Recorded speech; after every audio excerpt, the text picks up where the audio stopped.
mu by'ukuri akazi ni ikintu cyiza cyane, ni ikintu cyangombwa cyane. Iyo udakora uguma uri mu magambo urimo kuvuga iby'abandi, yuriya akora gutya, akora nabi, akora gute, ariko uko ariko kose ntabwo ari ngombwa kugira ngo uvuge iby'abandi. Ikorere akazi kawe. Tukaba turi mu kabari kacu kakaba kitwa Greek Taverna, tukaba turi mu hano, akazi karagenda neza nta kibazo na kimwe. Mukore Mr President cyangwa President wacu buri munsi ajya abwira abantu mukore cyane, mwihangira imirimo, mukore cyane, mukoresheje imbaraga zanyu. Ni ikintu cyiza. Iyo udafite ubwenge bwo gukora, of course nta handi wagenda, urajya hasi. Ariko iyo uri gukora cyane urajya hejuru. Abakozi bose abakunda akazi mu Rwanda, reka mbabwire ngo big up to yourself, kuko akazi ni cyo kintu gituma ubuzima bumera neza. Mu kanya tujye kuba turi kumwe n'umutumirwa. Isuku nayo ni ikintu cyangombwa cyane. Iyo wakoze ibintu byawe bifite isuku ni ikintu cyiza cyane. Uyu munsi muri Afrimax TV bati najyana mu kabari kacu, kandi akazi kose karimo kugenda neza, nta n'ikibazo na kimwe. Ni ugukora cyane. Iyo wakoze cyane ugera kure, uko ariko kose ugera kure. Ariko iyo utazi gukora, iyo ufite amanyanga mu kazi, uko ariko kose akazi ntabwo kagenda neza. Keep it in your mind. Ni ikintu cyiza cyane. Uyu munsi muri Afrimax TV ndashaka ko tuganira ibintu byinshi cyane bitandukanye. Turi mu kabari kacu, ariko mu kanya gatoya umushyitsi wacu agiye kuza hano kugira ngo tumubaze adusubize. Hari amagambo menshi ari kuvugwa hano hanze, hari ibintu byinshi tutazi twebwe, ariko iyo tumubajije araza kutubwira. Akazi si ikintu cyiza, ndabizi ko nawe urabizi. Yes.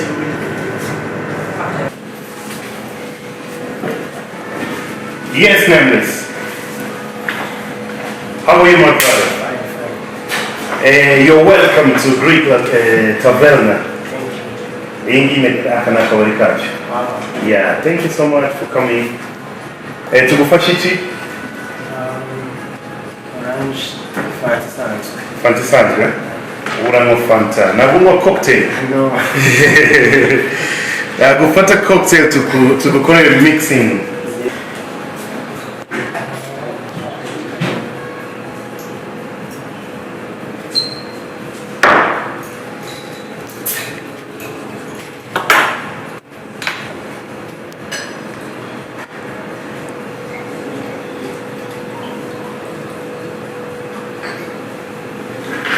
Welcome. Yeah.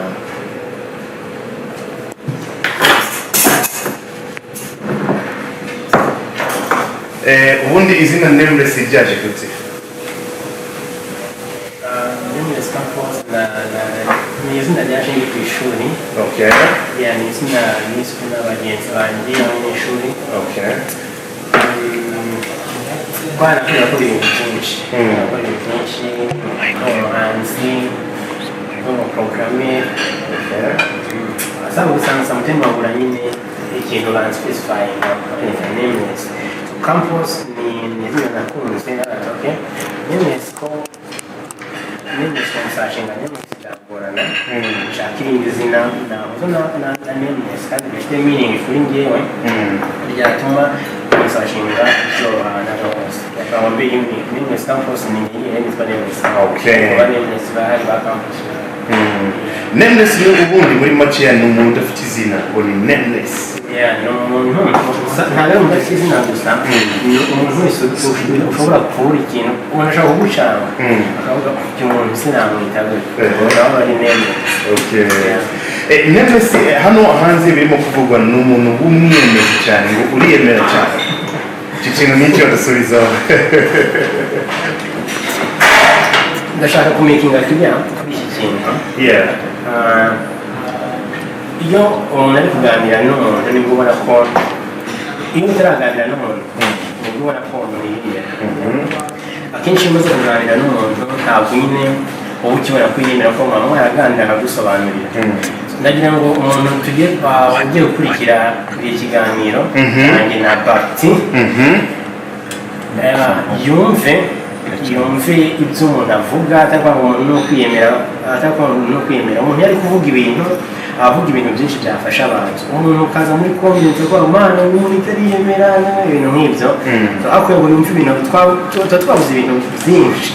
Umuntu agakuramo gusa ngo uriyemera nta ikindi kinakuramo ni ibintu bibi cyane umuntu ureba kino kiganiro aho bagaruka ngo umuntu ariyemera wumve message yumva message no ku bandi bantu yumva message umuntu aguha ishaka kugufasha cyangwa ikazafasha n'umwana wawe. Okay, hano hanze Nameless hakomeje kuvugwa ibintu byinshi cyane ku izina Nameless, ngo Nameless ni umutinganyi, Nameless ni umutinganyi. Ibi bintu ni icyo badusubiza? Mpamya ko abantu bavuga ibyo bintu ntabwo nyine baba batekereje. Niyo naba ndi umutinganyi, tuvugisha ukuri, niyo naba ndi umutinganyi uwo muntu byaba bimutwaye, yaba ari choice yanjye, naba narahisemo kuba uwo muntu. Ariko kugeza kuri iyi saha ntabwo nagiye mbibona ahantu henshi atandukanye, umutinganyi, ibintu byinshi, Bruce Melody n'ibintu byinshi byavuzwe nyine kuri njye, ariko ntabwo abantu batakuzi batakuvuga. Abantu nyine baba bakumenye kugira ngo bakuvuge n'ibyo byose bizireho, no kuba bakumenye kandi bakagira n'ibintu runaka bashaka kubishyiraho abandi bantu. Uko uri gukora ntabwo uri wenyine, haba hari abandi bantu bafite negative energy bashaka kugushyira hasi, abo nibo bazana ayo magambo. Ariko njyewe nta kintu murabyanya mbibwizaho, ndi Nameless Campos, muri ibintu byanjye nta kintu kimwe byangabanyiriza kuko ngo bavuze bityo. Okay, ubushize mbabwo gituma ari uri kumwe na Bruce Melody, Sani amagambo yavuze ngo wowe n'umugabo wawe, wowe na Bruce Melody mufana iki? Njye na Bruce Melody dupfana ko turi abakozi, turi abantu bakora, kandi iyo twafatanyije ducenjinga game, ducalenjinga abantu. So nicyo kintu dupfana kinini ngiye hagati na Bruce Melody, niryo sano rinini riri. Biravugwa ko uri director utinza amavideo hanze, ngo video y'umuntu kugira ngo izasohoke ni ikibazo cyane. Iyo umuntu akoranye video n'umuhanzi wari we wese, video yawe itinda gusohoka. Ibi bintu bino kuvugwa cyane hano hanze. Video gutinda gusohoka, reka nkubaze Bapti, ngukoreye video none tukiva kuri tele nyine nk'ubu twiriwe dushutinga, ejo mutima wa Bapti ngwino rebe video yawe, waza ukayireba, waza ukayitwara ejo ntabwo nabyemera, cyangwa tukava kuri tele nka ati Bapti utaragira no mu rugo ati ya video ziko nyirangije wayemera se? Ntabwo nabyemera. Ese video ya Sani na Bruce Melody yamaze igihe kingana gute muri production? Video ya Sani na Bruce Melody yamaze ntabwo ari bari muri production gusa, yari sana ifite andi ma project, kandi nahise ngira n'urugendo yo shooting izindi videos, bituma rero itindaho gato mu kazi bibaho. Ntabwo ubundi nari nsanzwe mara na video igihe kingana kuriya bigere kwa rwego. Okay. Biravugwa kandi hano hanze ngo wowe Nameless na Sani hari ukuntu mwabyumvikana? Narabyumvise ngo kugira ngo muhe video ngo batwara aryamanye, ngo Sani ngo nyine ngo twaramugoye cyane. Sani yaje mu rugo nyuma ya biriya byose, tureba movies. Wowe na Sani babiri mu rugo habaye abandi bantu, ntabwo twari babiri gusa, famille yose njye mbana na famille yanjye, bari bahari, tureba movies, turaganira, ibyo byose biva kuko ntabwo nari namaze kuba disappointed cyane yabigize ibintu birebire. Byasabye ko twongera kwicara kandi tukaganira kugira ngo umuntu akore project yiwe atuje, nyine ayikore neza nk'uko yabitekerezaga, nta bindi bintu byata. Ariko njye ndi umuntu nyine wubatse, ntabwo byashoboka. Ikindi kirimo kuvugwa hano hanze kuri Nameless Campos, ngo Nameless Campos ni umuntu wakoze igikorwa kitari cyiza, wafugishije channel yitwa Afrifame. Icyo kibazo ibyo abantu barabimbajije cyane, kuko ndakunda kujya mu itangazamakuru, aho ngiye mu Musanze ntabwo no kujya mu itangazamakuru ngo umuntu ampamagare ngo nze nganire nawe, gusa mutima umuntu araguhamagara akatanga koza ibintu ibintu bidafite ikintu byamarira n'abanyarwanda. Ndakeka ari ubwa mbere ngiye kumekinga kuri iki kintu ku buryo mba numva nta n'undi muntu wazongera kukimbaza.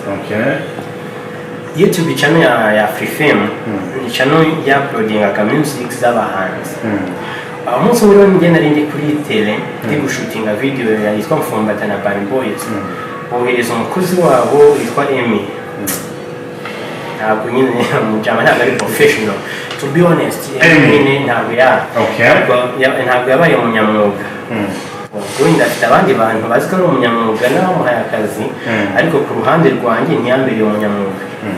Yarambwiye ati bro, turimo turakora video, dukeneye kuyiha abantu ari video nyine itungura abantu, nta idea bayifite kuko twashyizemo creativity nyinshi cyane, tudashaka ngo tube exposed y'uburyo dusetinga. Jama ashooting ibintu bukeye mbona yabishyizeho ntaranatangira no kweditinga, mbona video yashyize hanze, ubwo nagiye atera ati bro, ibi ntabwo ari ubunyamwuga, nari mbabaye nyine.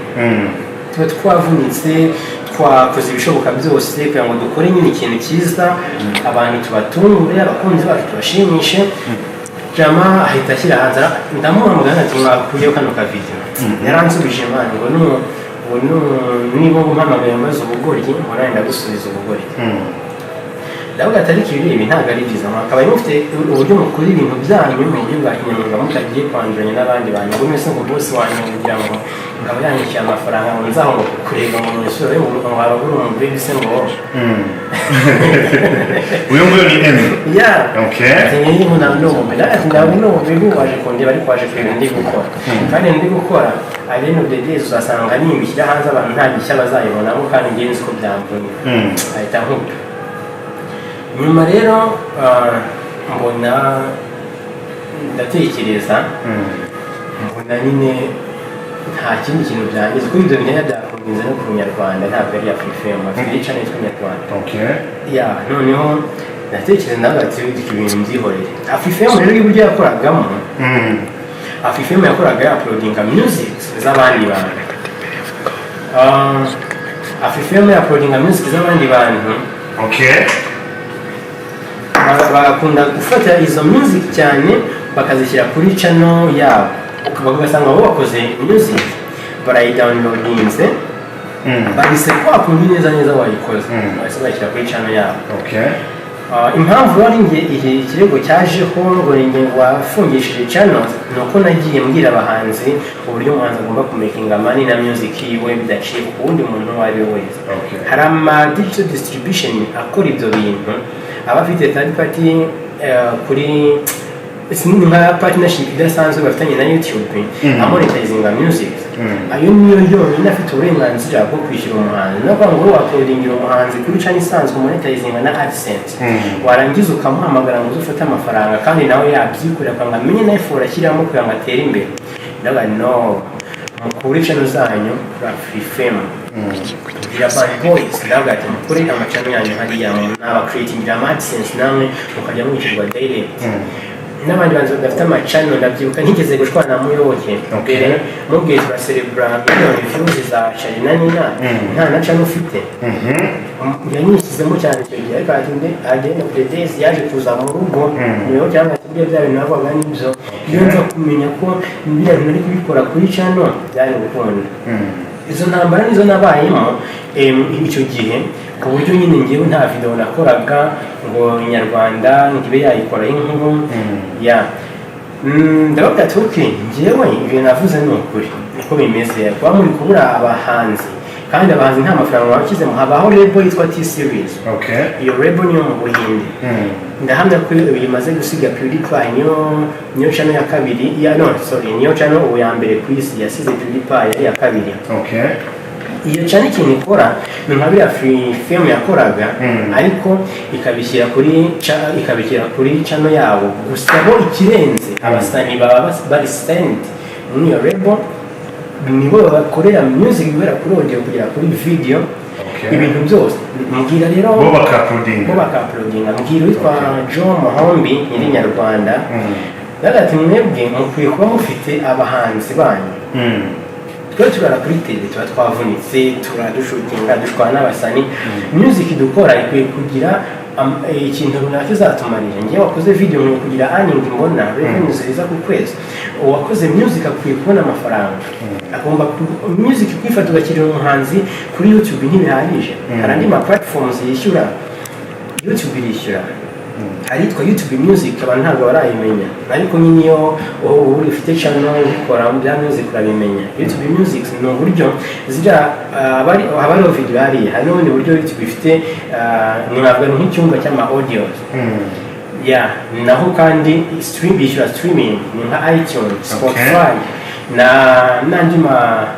n'andi ma platform menshi nyine acuruza music so mbwira rero umujama ntabwo ibi ni ukwicara hanze nyarwanda nibyo bituma umuziki udatera imbere niho usanga twakoze music ejo twasubira kuri tele music imaze n'amezi 6 kuri channel ugasanga umusani amaze ndimi 6 idakora kandi yakabaye amafaranga yinjijwe na music ya mbere ari gukoraho indi music yindi ndamubwira ati sasa mwaka mufite abasani mwasayininze mwebwe mukajya mukira content zanyu kujya mufata content zacu mukazapolinga ntabwo bizabahira aranseka byatari umujama abantu rero baje kumenya ubwenge nababwiye bafunguriza amacano abantu barabizi bakwinica Marina abandi ni benshi so niwe wafunguriye channel kwincha Marina channel ya Demenz nyo afungurira AdSense ba Band Boys ninyo wabetse uburyo music zijya kuri iTunes yabetse uburyo zijya kuri Spotify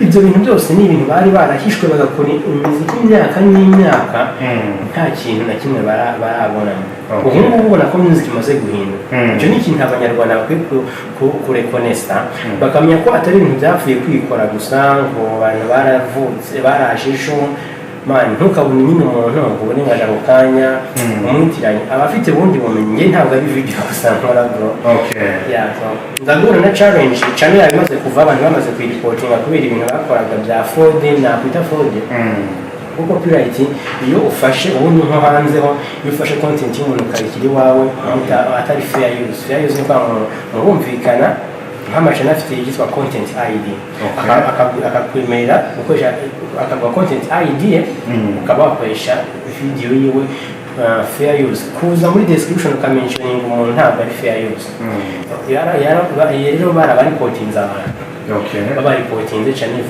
bigaruka direct kuri njye kuko ninjye byumvikana ko wari wagiye niyo watanze report ntabwo ari yatanze report ntabwo ari yatanze report abantu bwabo kuko cyane ntiyareportinga ngo igwe streak eshatu niyo na reportinga video nation ubona streak imwe uko ibivuye kuri channel imwe ngo bareportinzwe n'abantu batatu batandukanye ntabwo yari so ntabwo ari we warifungishije wenyine ariko uri umwe mu bantu ntabwo ndi umwe mu bafungishije Afrifame ko njye na music zanjye bari baramaze kuzimenya baranazidiritinze njye naranagabwiye munsi mu music zanjye ko ntabwo nshaka ko abasani banjye nakore barajya bazi nta nubwo bacyakodinga music ese bariya basani mwakoranye izo ndirimbo cyangwa wakoreye izo video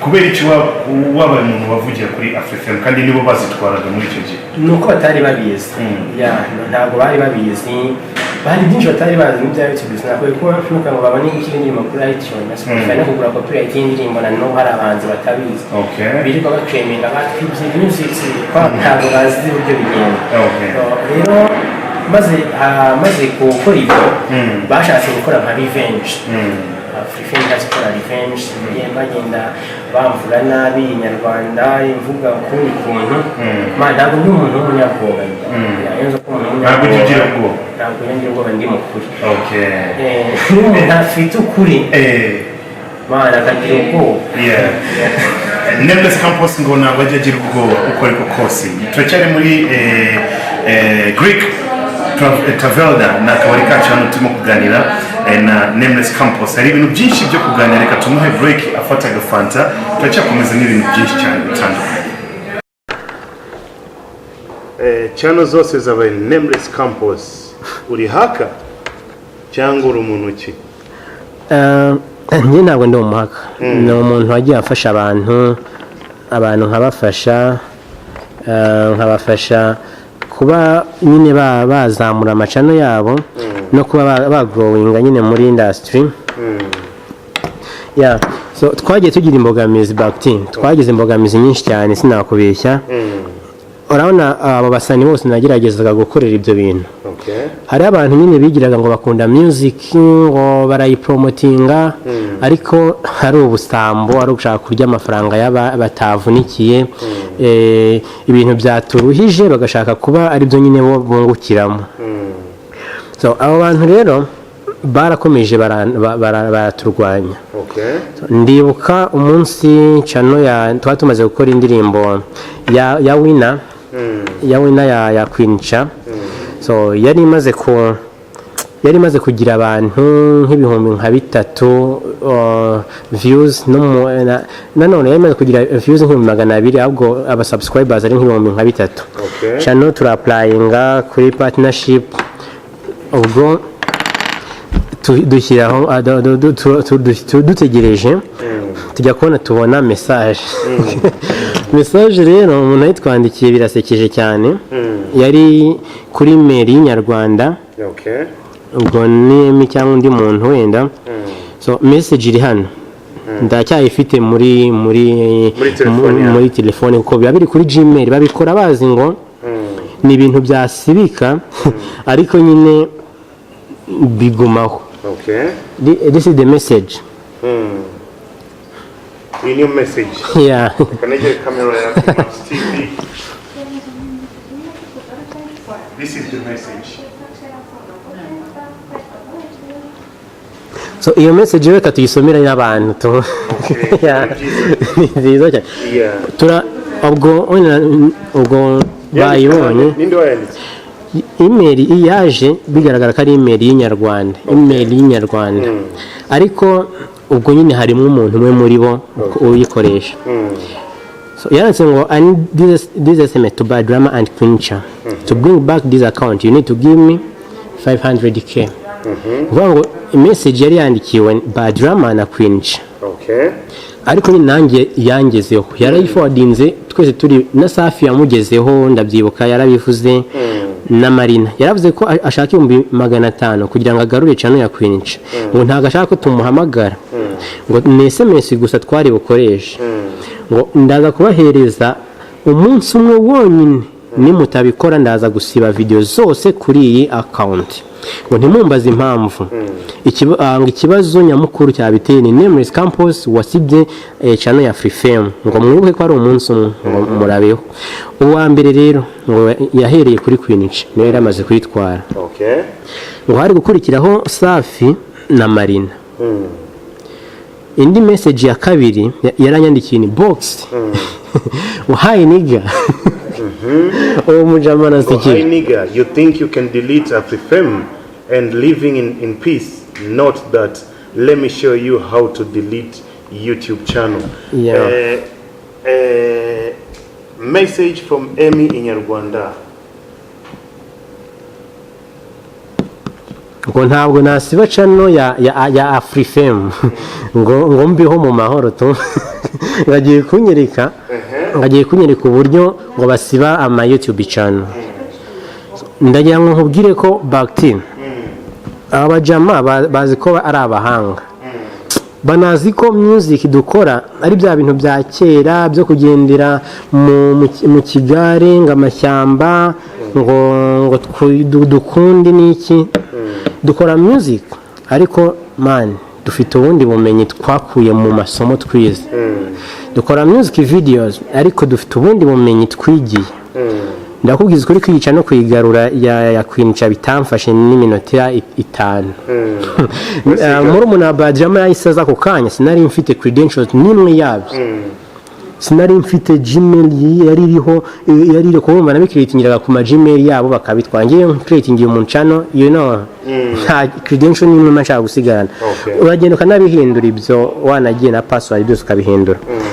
Aragaruka Campus muri umuntu wa Bad Drama yitwa Safi nawe.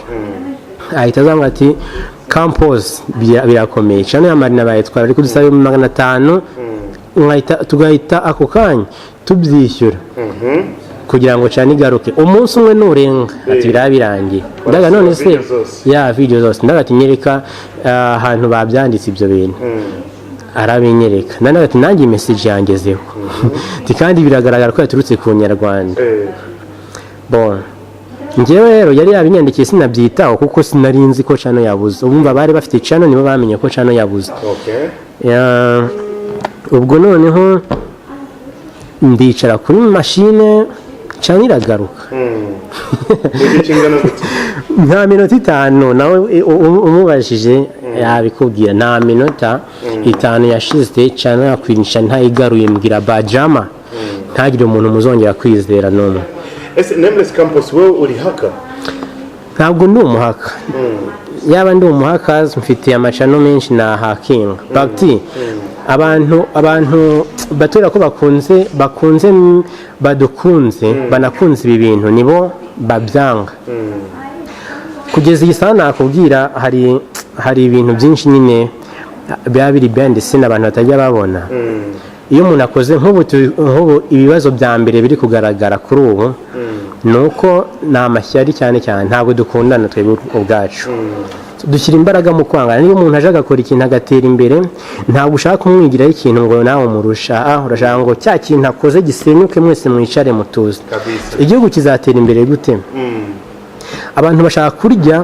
kurya ibintu batavunikiye rero gukora music ntiyishyura abahanzi nibyo uzasanga bizateza ko bazabura amafaranga bamwe usanga bagiye mu biyobyabwenge bro reka duhindure game nitwe duhari urare ikintu mwakoze nka channel yanyu nayo mba proud yanyu cyane so kuba mwarakoze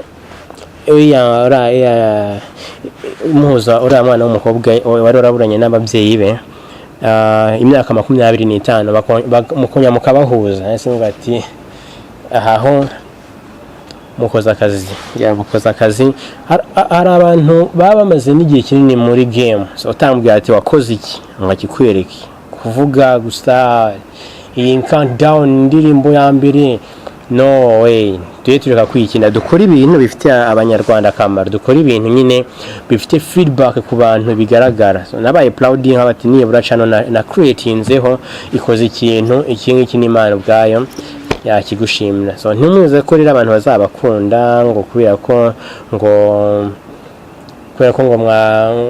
nyine ngo mubabwira amakuru meza hari abazabakunda ariko n'abandi bazabanga so tugerageze tumenye ko nyine ahantu hari abakunzi haba hari n'abandi so abantu nabo kandi badashaka gukora ibintu ngo bigere abantu badashaka gukora bakazasigara ari abanyeshyari abantu badashaka guhindukana na game kwihinduka bazasigara ufite akamodoka uyu munsi ugenda mu kwitwara ukamva ngo birahagije uyu munsi kuko nyine ugafite uhembwa ubwo buhumbi magana ngahe cyangwa ukamiliyoni ukumva ngo niko game izaguma no game kihinduka abantu bazagucalenjinga tuzongera guhura nawe abantu utigita n'amaguru umuntu akubwira ngo nzanira music ngo promoting kuri TV niki ngewe ku bwanjye nagiye ahantu henshi narebye music ahantu henshi uburyo ikorwa ibyo bintu byinshi nagiye mbimenya kuko nanashatse kubimenya kuko hari impinduka mba nshaka muri music so ngewe music rero uburyo nyibona TV kugira ngo igukine kuko igiye kumakinga show yayo TV kugira ngo yifashishe igihangano cyawe mu gukora ibiganiro byayo ikwiye kugira amafaranga yishyura umuhanzi radio station kugira ngo igire music playing yariyo yose yishyire muri playlist yayo ikwiye kugira earning runaka izinjira kuri wa muhanzi kuko uriya muhanzi igihe azaba atagishoboye kurima cyangwa reka nihereho mu gihe ngiye campus ntazaba ngishoboye guterura kamera wenda naragize ibindi byago cyangwa se narashaje nzatungwa n'iki ya music nakoze ikwiye kunyishyura mu buryo bwose abantu bakoresha ama digital distribution barabizi ujya kubona ukabona ngo radio runaka ngo yakina indirimbo yawe isirayi ni dura amafaranga yayo abantu bo muri Kenya barabizi cyane radio zirabapesa zirabishyura mu Rwanda hari cyari bya bintu bya kera ngo nzanira indirimbo ngo nyishyire ngo nyigu promotingire man ibi bintu nabyo ndabihaza ya kubona umuhanzi atinya umunyamakuru ni amakosa cyane kandi umuhanzi ari we content ni amakosa cyane umuhanzi nawe ubwiwe ari platform yazamuye ikarusha na radio station ni amakosa cyane ya noneho hari ikibazo kimwe dufite niyo wamfashije gufungura channel yitwa Afrimax ya ariko hari amagambo yaje akomezamo hano hagati ngo Afrimax ni channel yibwe umuhanzi witwa Bruce Melody kandi nje ukuri ndakuzi ko atari uko nguko wewe ushobora kuba uzi ari ikintu uzi sinzi ikintu watubwira ibyo byose ni nge bigarukaho ya nge niba amacini y'abantu mana abantu tubakorera neza ariko nyuma bakabona ko tubakorera nabi ntabwo rero ngewe ndi mu bantu badashaka ko music itera imbere nta nubwo nshaka ko ndi mu bantu badashaka ko entertainment y'u Rwanda itera imbere abantu bo ku ma radio n'ama television bamaze kubona ko game yahindutse so abantu bagerageza kudusiga icyasha niko navuga nge narabyumvishe byaranambabaje nuko nta mwanya nari mbifitiye kugeza ubwo nyine channel ya Melody yaribwe singiye kubihakana Channel Melody yibwe Melody aragenda ajya muri abo bantu yizeraga ngo bamufashaga ibyo bintu mbere simbazi ariko nyine yambwiye ko ngo yari yatanze ikirego ku Nyarwanda navuga man you are so crazy watanze ikirego ku Nyarwanda si Nyarwanda ni YouTube YouTube ni ubwayo watanga ikirego wibwe watanga ikirego ku Nyarwanda ngo igufashe iki niki agufasha nabo ubwabo nta kintu bakwibaza ese wowe washakaga ko ikirego aza kugitanga kwa kuri YouTube ngo Melody bwa mbere yandikire YouTube nuko ninjye wabimubwiye nubwo bitahise bigira feedback habaho follow up nyinshi cyane zagiye ziba nawe wowe turi gushutinga anime turi gushutinga sinibuka nk'iyo minsi turi guhura cyane naga Melody yashatse go creating indi YouTube channel naga wait nahuye n'izi case inshuro zitari nke so bindekere umpe Gmail yari iriho iyo channel umpe no kwinjira muri iyo Gmail ibindi byose nzabyikurikiranira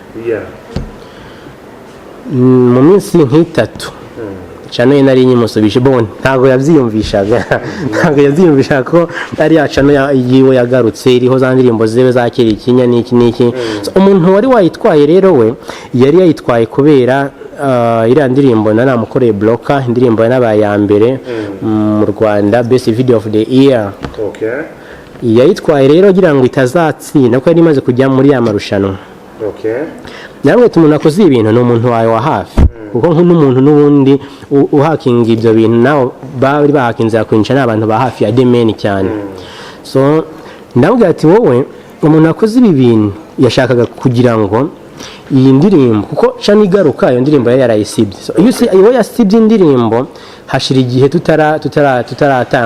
tudafite access yo kwinjiramo bituma indirimbo ivaho burundu ubundi yo ese umuntu wasibye iriya cyano cyangwa wasibye iriya ndirimbo n'umuntu wibye iriya cyano uramuzi bo ntabwo kuyimusubiza ntabwo wamenya ngo exactly ninde ariko urebye information uba wabonye niki urakeka ariko waketse umuntu ntabwo wamuvuga ntabwo dushaka ko tunamumenya ibintu byinshi muri ibyo ngibyo reka tugaruke noneho ku kibazo cya Afrimax na channel ya Bruce Melody ni hehe na hehe bihuriye channel ya Afrimax na Bruce Melody to be honest bihurira kuri Uncle Austin hari ibintu yabwiye Melody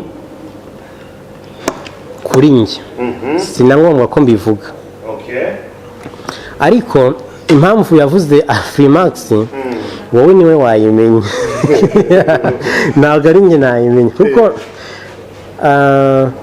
abantu babonye ko games iri guhinduka ndaguha urugero niba nka Dekate avuze ikintu abantu ibihumbi 100 bakakibona ushaka kuvuga ikintu kuri radio n'abantu igihumbi batari ako kanya on ngo bahite babyumva so haraza kuzamo ikibazo Afrimax rero impamvu yayivuzemo ni nk'abandi bantu bajyaga bambwira duhakingire bakti ntabwo uzi icyo kintu babwira bro ntabwo ndi umuhaka nkora ibintu bya motive abanyarwanda mba nshaka ikintu cyateza igihugu cyanyu imbere nkajya mbona YouTube itwemerera kumonetizinga turi mu Rwanda kuko ngo monetizinga YouTube ishano kugeza igihe bisaba gufakinga address kuko ntabwo turaboneka kuri YouTube ntabwo batuzi dufate na bya bindi bice twa dutangiye kugeraho kandi nabyo tubisenye ntabwo ari byiza ya dugomba gushyigikira umuntu w'umukozi rero ikibazo cyabaye haho mbona ari ishyari umuntu akagira ishyari akaza akavuga ibintu kuri radio adafitiye n'amakuru njyewe mfite amakuru ya Freemax ndi umuntu wari uhari mu creatinga Freemax inzu ya Freemax ifite umuntu zero na Bruce Melody ubwiwe muzi afite abantu batageze mu gihumbi turi gushaka uburyo arajya yishyurwa Bruce Melody hari ibintu byinshi cyane namukoreye biri behind abantu batamenya kugira ngo making money na music yiyo Austin ukishira kuri radio ukavuga man channel ya Freemax ni ya Bruce Melody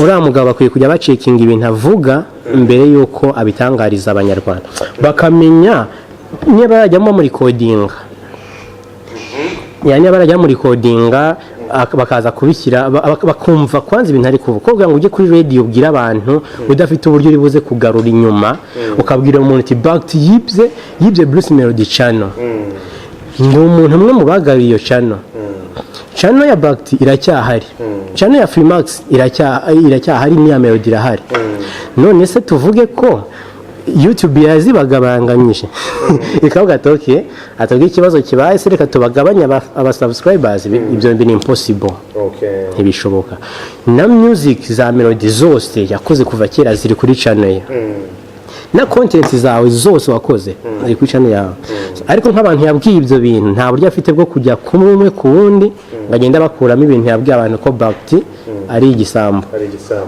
byaranangaje cyane ibintu byaranambabaje cyane kumva ngo hari umuntu yavuze ngo channel ya Freemax channel ya Bakti ngo yibwe Bruce Melody ngo Bruce Melody niwe yakoreshaga mbere byarambabaje cyane ikintu cyatumye nguhamagara hano cyangwa uradusura no kugira ngo tuganire nicyo cyari kirimo kugira ngo usobanurire abantu mu by'ukuri Nameless Campus uyu muntu mubona hano niwe wafunguye channel nyinshi cyane hano mu Rwanda niwe wanamfashije nanjye ntabwo byari kuba ngombwa ko tunabivuga ariko byabaye ngombwa kubera ko byavuzwe cyane n'abantu benshi yamfashije gufungura channel Freemax kubera gukora cyane twakoze tugera ahantu mu gihe cy'amezi 5 yonyine tukaba dufite ibihumbi 130 so abantu benshi batangiye kwibaza ese ni kubera iki hari amacano yatangiye imyaka 2 cyangwa 3 ishize yaracyari hahandi uyu munsi amezi 3 4 5 pop ibihumbi 100 byabaye ikibazo abantu batangiye kuvuga ibintu batazi uko ariko kose ntabwo ari byiza Nameless Campus message yawe ku bantu batazi gukoresha zino channel ku bantu bibwa amacano ku bantu bafungurira channels n'abanyarwanda rusange niye message ufitiye creating YouTube channel biri free ufite content nziza nkawe Bakti ukora vlogs nubwo abantu benshi batabizi ukora vlogs ntabwo uri umunyamakuru nkubona nk'umunyamakuru nkubona nk'umuntu ukora vlogs ugenda ugasura ahantu henshi ukaganira n'abantu baho so abantu bakwiye gutandukanya ibintu hari izindi content bashaka gukora life work ushaka gukora how to ukigisha abantu bakora ama tutorials ushobora kugenda kuri YouTube channel ugakora vines dusitsa abantu planks ni ibintu byinshi so rero abantu ntibarajye baza kurwanira muri content imwe ngo binatume birirwa banahangana umuntu ushaka kuza akazana creativity Bakti mu mezi 2 akaba yanakurenzeho nta channels menshi ntago urugero yitwa Peter McNon abantu bajya kuri YouTube baramuzi ukora ama review kuri cameras yaje stanga bitwa ba Film Riot ba Andrew Kremers bahamaze igihe kinini cyane ariko yaraje ahita challenge kuko yazanye ikintu gishyashya so abantu babanje kumwanga nawe ogamani urakora ibintu twakoze ibyo bintu urabikora ukundi kuntu urica amategeko y'ibyo bintu urasebya amakamera y'abantu ntabwo yacitse intege ntuzagire ubwoba uri gukora ibintu byiza niba wakora ikintu cyatuma wibeshaho nta muntu bangamiye gikore abantu bashaka ko tujya kwiba anashaka ko tujya mu mihanda tukamayibo bashaka ko ubuhanga dufite tubukoresha mu buryo bubi no tugomba gukora ibintu byiza byinspira abandi bantu bizageza abantu kure. Ntabwo mvuga ibi ngibi ko ndi kurwanya radio station, ntawe ndi kuvuga ko ndi kurwanya ama TVs, no. Ndashaka nabo bakore kuri ahantu isigeze. Ahantu isigeze tuba twatakaje amafaranga. Wakora video 30 by'idolari, umuntu akakwanga ari kugupromotinga bakti. Yaba ari kugupromotinga iki se abyihoreye. Niba adashobora kukwishyura ahubwo kuri content. Nge nakuzana content yo 30 by'idolari kuri Afrimax ukambwira ngo wampa iyo video ngo promoting campus. Oya. Navuga ati man uri umusazi. 30 byanjye urampromotinga. Wowe wanyishyura kugira ngo ya content uyikoreshe wawe. Uyikoreshe kuri Afrimax. Music igomba kwishyura abantu kuri TV na radio. Nkuko isigaye bishyura kuri YouTube abantu batarabishakaga. Ndavuga ibi ngibi nkanjye warwanye ntambara nubwo abantu batabimenye. Jamari yemera mani ya umuntu agomba kwiyemera kuko ari ibintu aba yarakoze. Ntakoze ibintu sinabyiyemera. Abo mvuga n'abantu bahari ushaka kubegera bakabikubwira. Nameless Campus turimo gusoza, nimba utari kwiyemera video zawe uzikoresha ku mafaranga ngahe? Video zose se ntago video zose se video ya makeya. Video ya makeya kuri ubu no guhera ku bihumbi 2 by'idolari abushobozi bwanyu ntibungana ku bihumbi by'idolari kuzamura, kandi nabwo ibyo bihumbi 2 birangira n'ubundi bigendeye muri iyo video. Gute? Ntabwo nyine ndi umuntu wo gukora video ngo ntegereje amafaranga y'abasani. Iki kintu ngomba kukimekinga clear atagira n'umusani uzananyibeshyaho. Ntabwo campus kuvuga ngo nizo ntambara zambaye zo kunyangisha abasani. Babandi nakubwiraga kare bagiye banyangisha abasani uramujama nimukorana nawe ntabwo tuzapromotinga. Narabwiye ati reka mfate YouTube channel yanjye. Cyo nari mfite channel nubwo naje gusanga ntakwiye kujya na uploadingira abasani indirimbo kandi ntari umusani. Ntanafitanye amasezerano nabo nanjye nabikoraga ku buryo butari ubwanyabwo ariko bwatumye YouTube channel yanjye nikuraho. So najyaga rero nkora gutyo nkababwira ati ngiye kuba provinga ko ushaka kubona views nyinshi utaciye kuri Afrifame. No be impossible mfata za vimba mfata za ziada mfata za too much bakabona mani views zinaruta izo kuri Afrifame. Burya wa mujama ibintu avuga nibyo. Nakoraga ibintu atari ko nkeneye amafaranga mu ibyo bintu. Nshaka kugira ngo na nubu ndacyakora videos kwa ngo nereka abahanzi ko nge ntabwo nkora video kwa ngo umuhanzi ngaze ngo nemurese ngo ndi umukiriya we ngo namuganye ngo niba muvuga nabi ngo sinza azabyihorera ko nge ntabwo amafaranga y'umuziki ari yantunze. Uyunze n'amafaranga yawe nyashyira muri video yawe tugakora video nziza igatandukana neza abandi bana. So umwana aravuka ejo wundi agatora agakamera ku muhanda nje gufightinga against Nameless Campus. Impossible. That is not good. Impossible. Nameless Campus ni umuntu uzi ibintu arimo uzamenya nko mu myaka 5 iri imbere. So urafata agakamera kaza gufightinga nanjye biri impossible. N'umuhanzi wumva ko Nameless kuyanga ngo ni nakora na Campus ngo Campus ngazabura abakiriya. Video nakoze 90% harimo amafaranga yanjye. Umubyo bihumbi 2 3 4 nkarangiza nkizemo nanjye yanjye. Nameless tekiranga birakaze. Mu byukuri birakaze. Reka tuze kurangiza game ariko reka soze iyi gahunda. Uko ariko kose ku bantu mukurikirana Afrimax TV. Stories zose mwazumvishe, gahunda zimeze uko nguko uko zimeze. Nameless yavuze ibintu byinshi, yadusobanuye n'ibintu bitari ngombwa ariko kugira ngo Afrimax ni kugira ngo tumenye ibintu byinshi bitandukanye. Yadusobanuriye kuntu account zifungurwa, kuntu account zifungwa, kuntu biba account z'abahanzi cyangwa z'umuntu wari we wese, n'ukuntu agerageza gufightinga kugira ngo zigaruke. Ibintu byinshi byagiye bivugwa hano hanze uko ariko kose byaturutse ku muntu witwa Austin kuri channel yacu ya Afrimax. Yavuzwe ibintu byinshi. Nameless Campus niwe muntu wamfashije kwifungura iyi channel. nyuma y'ahangaho yo kumfasha gahunda nyinshi zahise zikomeza dukora ibintu byinshi bitandukanye n'imbaraga nyinshi turacyazishyiramo kugira ngo channel narababwiye ko ni channel ni yanyu mwebwe mukurikirana Afrimax mwebwe mwakanze subscribe mwebwe mukora mu commentinga ni mwebwe mu likinga no ku dislikinga ni channel yanyu na bintu byinshi tuba dukeneye uko ariko kose gukora nicyo kintu cyiza tugomba gukora tugomba kwiga gukora umuntu ukora cyane nuzamwange ahubwo muhe support kugira ngo atere imbere wa muntu ukora nitumusubiza inyuma cyangwa nitumugwisha hasi ninde uzaguma uri gukora na numwe twese tuzaguma hariya tutari no gukora kandi na president wacu iri jambo nakubwiye atubwiye ngo dukore cyane twihangira imirimo dukore cyane kugira ngo dutere imbere uyu mwaka dufite akazi kenshi kandi nakazi gakomeye tujye kurangiza game yacu hano ariko ngenda babwiye ngo nimba utarakanda subscribe kuri Afrimax iyi ngiyo time ya my name is Bakti behind the camera Miguel wowe ukurikirana Afrimax TV ndagukunda cyane kuko uri umuntu wangombwa cyane komeza kwikurikirana reka turangize game yacu hano maze mite musezera n'izindi gahunda zikomeze asante sana